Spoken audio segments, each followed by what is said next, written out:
Et salut à tous les amis, c'est Spirit et son ami Chef Tony. J'espère que vous allez bien. Aujourd'hui on se retrouve pour une nouvelle vidéo, Chef Tony et tout rien, dans laquelle je vais vous donner mon avis sur Pokémon Écarlate et Violet, le 9e jeu de la série principale de Pokémon. Je vous préviens, cette vidéo va contenir un énorme spoiler sur la team des méchants dans ces jeux, la Team Star. Donc si vous n'avez pas joué au jeu, ou si vous n'êtes pas encore assez loin dans l'aventure, donc vous n'avez pas fini l'opération concernant cette team, regardez pas la vidéo parce que moi je l'ai fini, donc je vais vous donner mon avis sur cette team. Alors, on peut commencer la vidéo. Ceux qui sont sans spoil se sont barrés normalement. Alors, selon moi, les jeux de cette 9e génération sont assez bien, même si par rapport à ce qu'ils ont fait sur épée et bouclier et légende Arceus, il y a des points améliorés. Mais ils sont bien. Tout d'abord, comme point amélioré, je trouve la texture du jeu. Il y a un youtubeur qui s'appelle Sneeze qui en a parlé.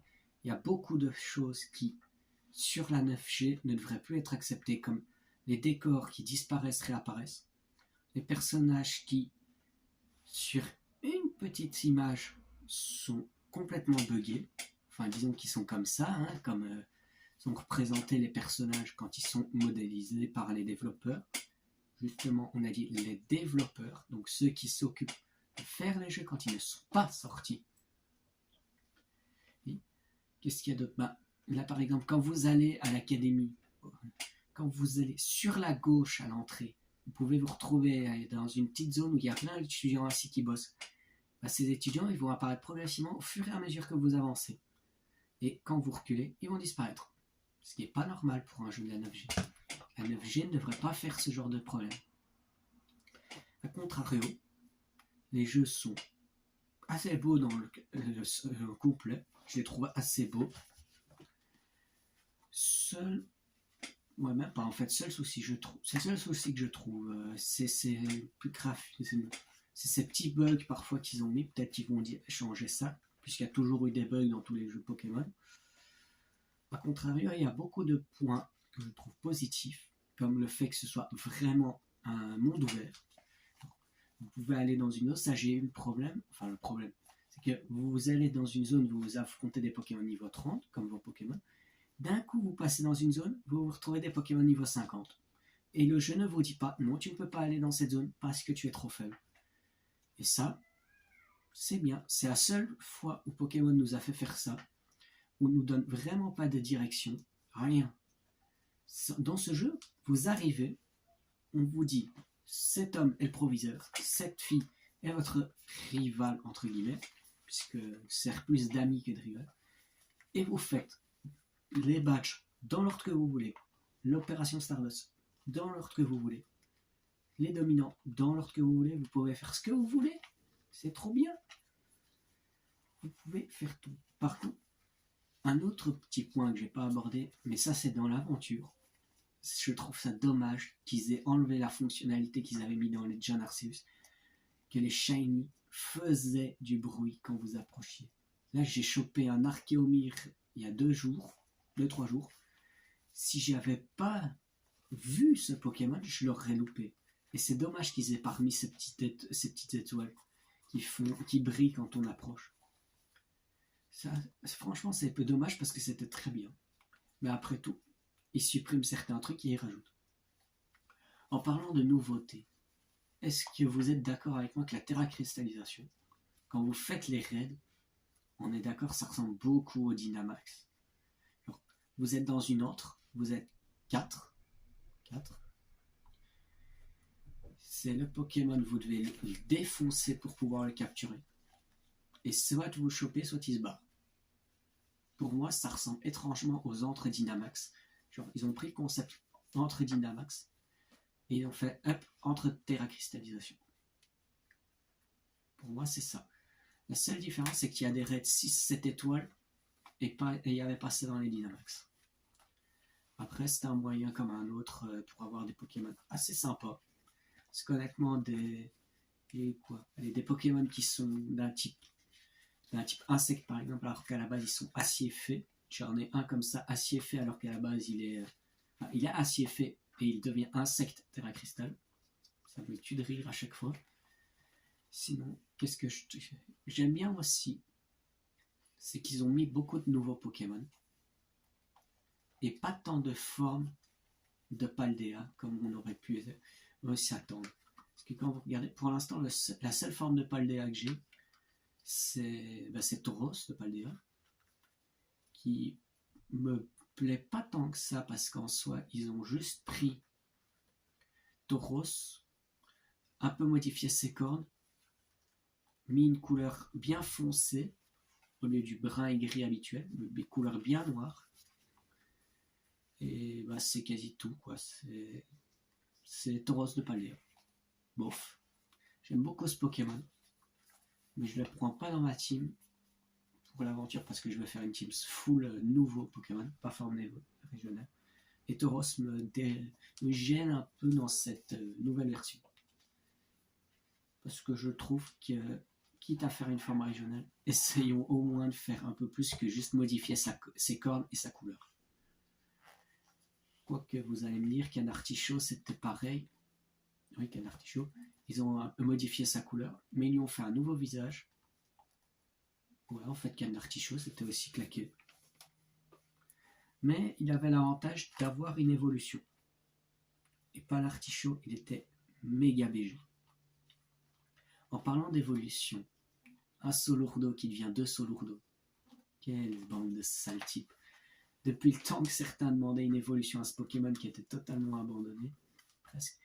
Et ils ont fait une de ces évolutions, ils ont juste pris son corps et ils l'ont dédoublé. Voire triplé pour une chance sur 1000, je crois. Une chance sur 100 de l'avoir et c'est déterminé à l'avance. Et aussi Girafarig qui a une évolution. Ces gamins, ils l'ont juste pris Girafarig, grandi avec ses jambes grandissent et sa queue, genre c'est comme si elle avait bouffé son cou et sa tête. Ces gamins chez Game Freak, ils aiment bien faire des évolutions assez simples. Oh, par contre, en parlant d'évolution, une qui par contre m'a kiffé, c'est l'évolution de Colossinge en mode méga vénère, méga dark. Elle est trop belle celle-là. C'est dommage que son mode de fonction, c'est juste 20 fois utiliser une capacité et hop, il évolue. On a déjà fait ça. On a vu des Pokémon qui pour évoluer devaient se mettre 300 dégâts sur la tête, des Pokémon qui devaient rester avec un certain nombre de PV, passer sous un arche pour évoluer. Hein, tout à fait Galar et Gargantua de Issui. On s'en souvient encore de cela. Oui, Scalproie aussi, qui a cette nouvelle évolution qui est ultra belle. Je ne l'ai pas encore, mais c'est vrai qu'elle est très belle. Et la manière dont il l'amène, en mode, puisque c'est un samouraï, il faut qu'il batte absolument d'autres Scalproie qui s'occupent, qui battent un Scalproie, qui me dirige une petite bande de Scalpons, pour comme ça il devient un samouraï à la fin. D'ailleurs, très belle évolution. Et très bon mode pour la faire. Ça par contre je dis bravo à Game Freak parce qu'ils ont très bien réfléchi cette évolution. Voilà, pour ce qui est des Pokémon que je kiffe les faire évoluer, pas mal. Il n'y a plus beaucoup de choses à dire. Maintenant je pense qu'on va plus parler maintenant de la Team Star. On est d'accord. Je pense que vous serez d'accord avec moi. Mais les jeux Pokémon, en termes de méchants, de team de méchants, ils ont eu des teams un peu pourris, style Team Aqua, Team Magma, qui avaient comme but uniquement soit d'allonger les continents, soit grandir les mers, faire agrandir les mers, qui étaient nuls comme team, alors que par contre on avait qui voulaient contrôler la région. Après, on a eu pire, puisqu'après on s'est tapé quand même la Team Skull, qui foutait rien du tout. La vraie team de méchants, c'était la team Aether, la team S7G. Puis on s'est quand même tapé la team... comment il s'appelait la team dans la Witch? Voilà, j'ai oublié maintenant. Bref, la team de la Witch. La team Yell, voilà, la team Yell. Qui eux, c'était juste en fait des gars fanboys de rival féminin Non, c'était tout. Leur but, c'était juste faire chier les autres pour qu'elles puissent gagner plus facilement, et elle n'était pas du tout d'accord avec ça.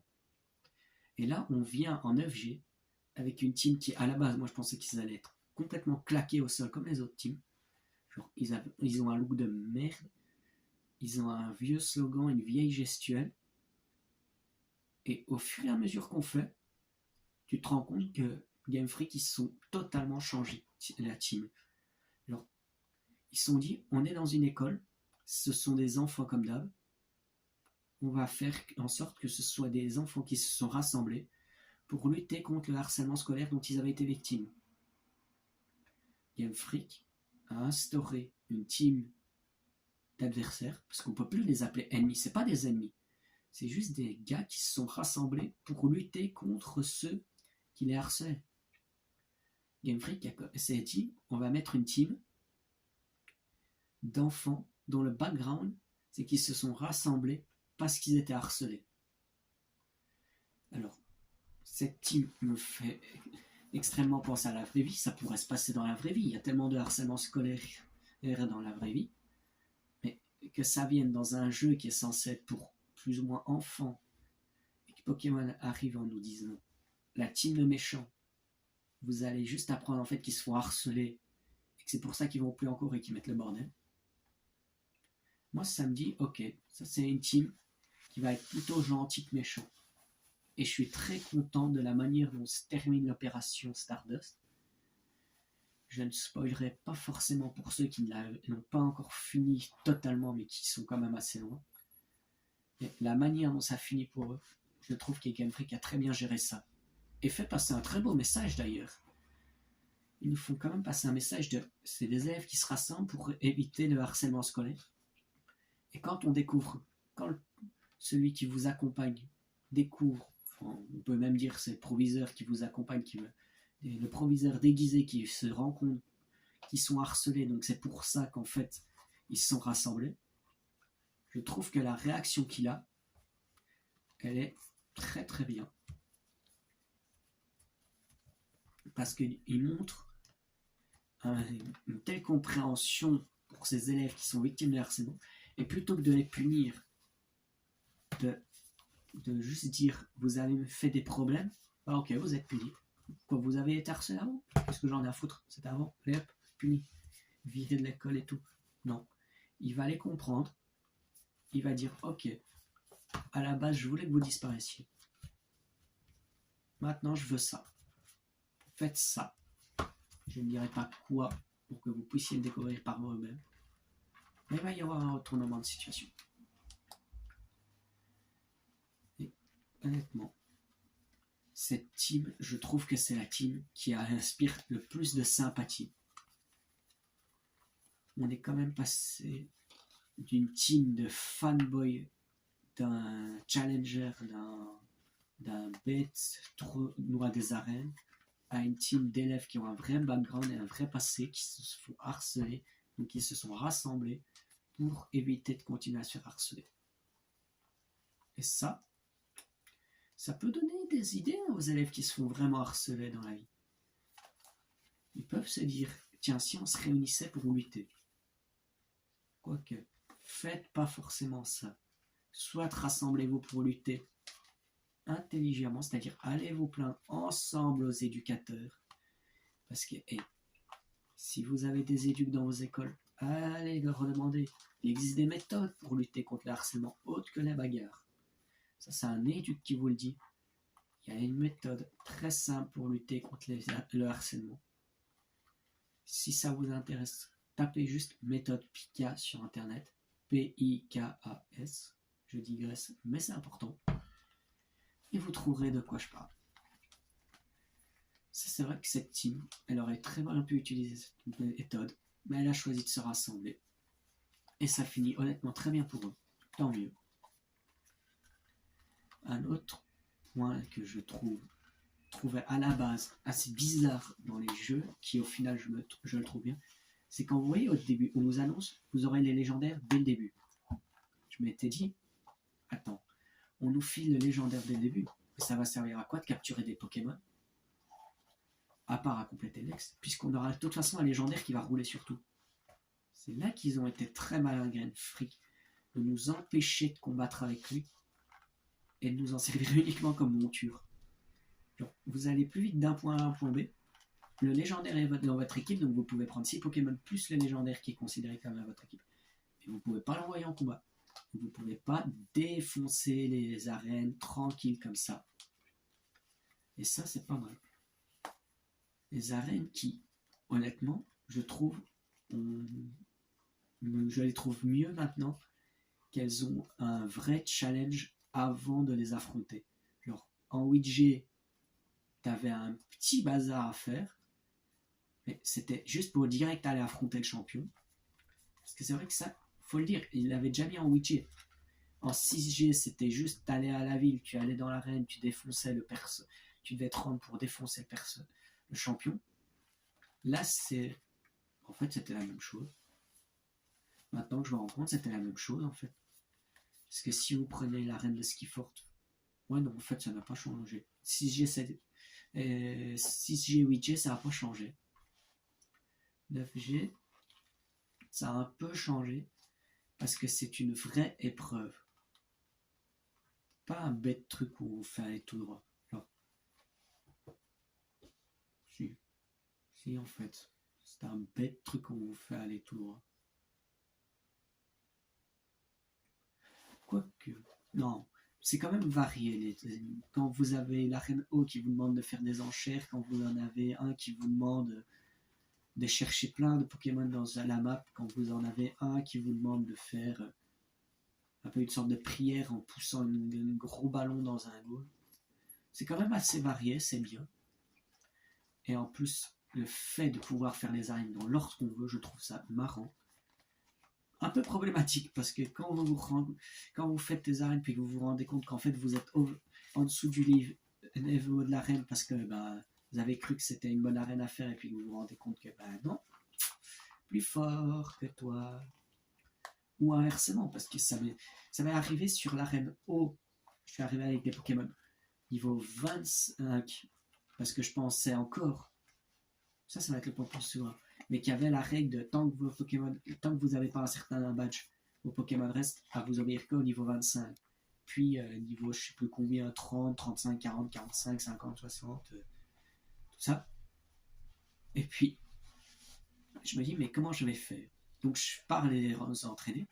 Je me dis, bon, à un moment, je suis dans Apple Petra. Donc j'envoie mon starter. Mon starter qui est niveau 26. Donc logiquement, il devrait plus m'obéir. Je lui demande de faire une attaque. Il le fait. Une deuxième attaque. Il le fait. Une troisième attaque. Il le fait. Et c'est là que j'ai compris qu'en fait, ils avaient carrément enlevé cette limite où ils vous autorisent à choper tous les Pokémon que vous voulez, à vous faire obéir de tous les niveaux, jusqu'à un certain niveau, sont plus simples à capturer. Mais c'est pas, ils vous obéissent plus. Et ça, c'est très bien. Je trouve ça très bien, parce que logiquement, ton starter, tu le fais pousser tu pousses au niveau 26 en termes de puissance, qui t'obéit plus.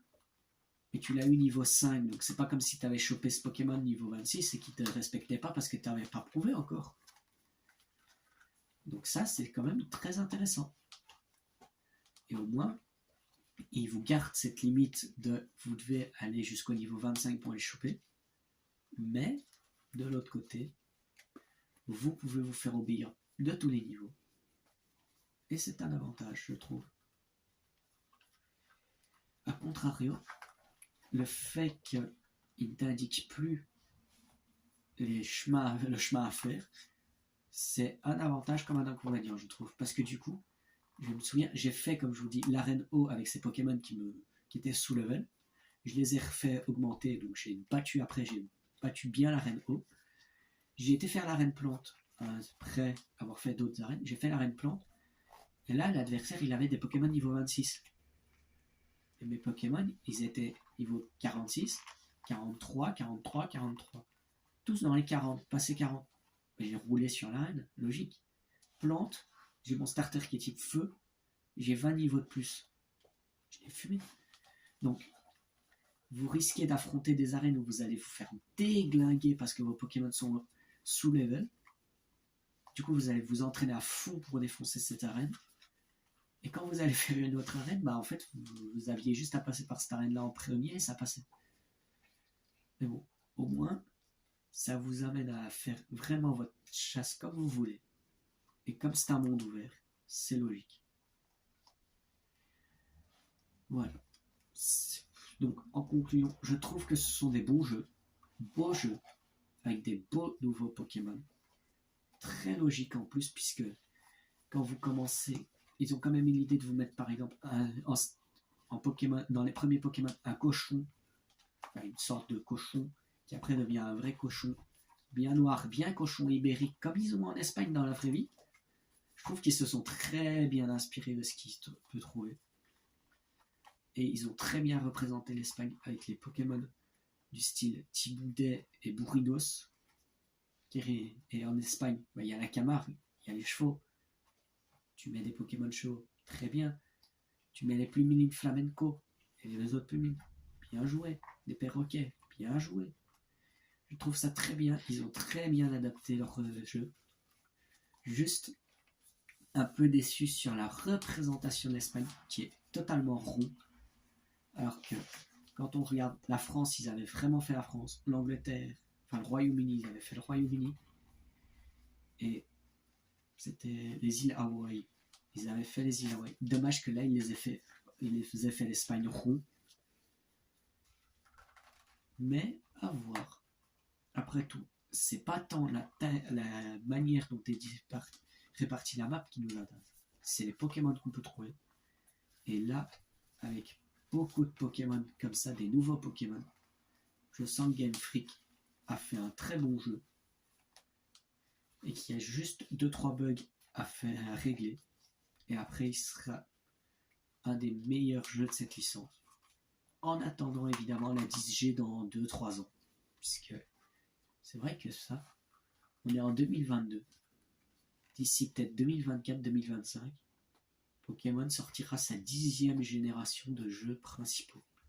La 10e génération des Pokémon avant attraper des tous. Et on ne sait pas quels autres jeux ils sortiront avant. Et c'est vrai que dans 2-3 ans, on vivra vraiment un boom dans Pokémon. C'est que vraiment. En plus, ce sera pour. Attendez, 96. Donc ça fera quasiment 30 ans, ouais. 30 ans de Pokémon. Et en quasiment 30 ans, il y aura 10 générations. 3 remakes de ces générations. Puisqu'il y a 2G, 3G et 4G. Logique, 2e, 3e, 4e génération. Plus à côté, les Let's Go, les donjons mystères. Qu'est-ce qu'il y a d'autre? Pokémon Tournament, les Pokémon Snap. Vraiment, Pokémon, ce sera devenu une franchise énorme et qui aura sorti tellement de jeux. Et je crois que la 10G, la 9G est déjà très bien. Et honnêtement, Game Freak s'améliore de plus en plus, je trouve.